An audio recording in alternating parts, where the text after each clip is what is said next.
My name is Darren Stewart. I go to Thurgood Marshall Academy. My name is Kayla Williams, and I'm a freshman at Temple University. The program has helped me by opening my mind to travel more. The Challenge now in GSF has helped me just open my eyes to different cultures, gave me the opportunity to learn and speak a different language, and then experience that and then use that language in another country.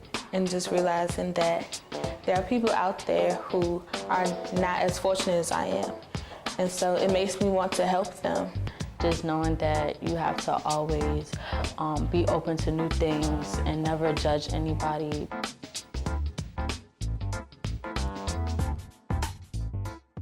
Welcome back to Always Real Talk. We're still here with the H Street Community Development Corporation. We've learned a lot today. We've learned about their H Street's historic past performance in creating retail, 100% affordable housing, its ability to create scholarship funds, $80,000 a year over the last number of years to students right here in the District of Columbia. And Ken, we're back now talking about the Global Scholars Foundation. Tell us a little bit about the Global Scholars Foundation and Dr. Brown, how you play a role in this, and why it was important to create it in the first place. It started off as a community global initiative, and we thought that China was not the only place in the world. So we decided to enlarge it, as well as take some of the students who look like me to places that they could see people that look like them. So we've been around the black diaspora of the world and have taken kids to South America, to Brazil, to South Africa, to Morocco, to China, of course. And now this summer we'll be taking them to Ethiopia and Egypt. And we were very fortunate to be able to hire Dr. Marcia Brown back in 2010, and she has been the leader of this program for some time now. And Dr. Brown, tell us about the program in terms of, it's a year-long program? Year-long program. What do they do in a year? So they go to school and they do this? Yes. It's a big commitment. It's a huge commitment, but we tell the students up front during the interview process, if you devote this time to us, we'll make it worth your while. And I think we hold true to our word. And when you say a year long, what does that mean? Like, So, what do they do on a monthly basis? Okay, so I'll take you back to the beginning of the program. We normally start sending out applications in the fall, October. So we started the process in October of 2017. Okay. So by January of 2018, we started getting applications.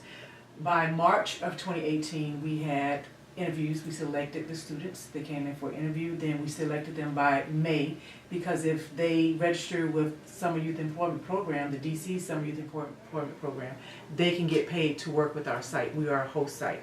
Okay. So we like to let the students know by May if they got accepted, so they can also work and earn money for being in our program.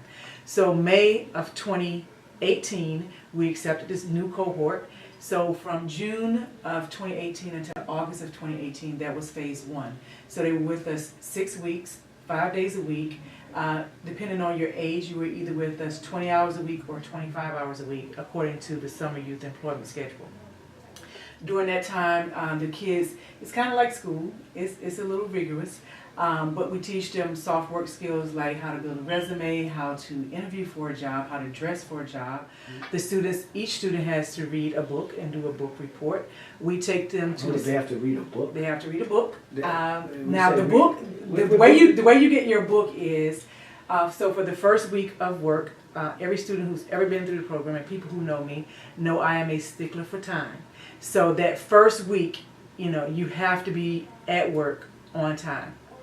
You just have to be on time. So if you had the first week a good record, a good start off of being on time, then you got to pick the popular, the fun books, the short books, whatever. If you had some issues getting used to getting to work on time, then you had the leftover books that were usually long and harder to read. But nevertheless, the students still had to do a book report at the end of the summer. Wow, that's a lot. It's a lot. It's a lot. So they were with us. I think I might have made it. But we also do improv. Okay. During the summer, they did 3 classes at the Washington Improv. We go on field trips. Every Friday, we went to a college in the local area. You say local area? From here to Baltimore. So we went to Catholic, Howard, American, UDC, Trinity, Bowie State, Morgan. So any school that's in the local DMV area, every Friday we would go to a different college. They would eat lunch at the college. We would buy t-shirts, which they still wear on a regular basis. They would meet with other kids from the college who would give the tour and answer any questions about college life. They even had a fun day at Sky Zone at the end of the summer. So we're not all work, but we're very serious about what we do. So that's the first phase. That's phase one. And that's the summer phase. That's the summer phase. Okay. So then they take a little break, get started in school, and then we start phase two, which is the longest phase. Phase two goes from September of 2018 until June of 2019. So we're almost done with phase two. So phase two, I tell you what, hold that thought. We come back. We're going to talk about phase two. We got phase one. You got to read a book. You got to come there on time.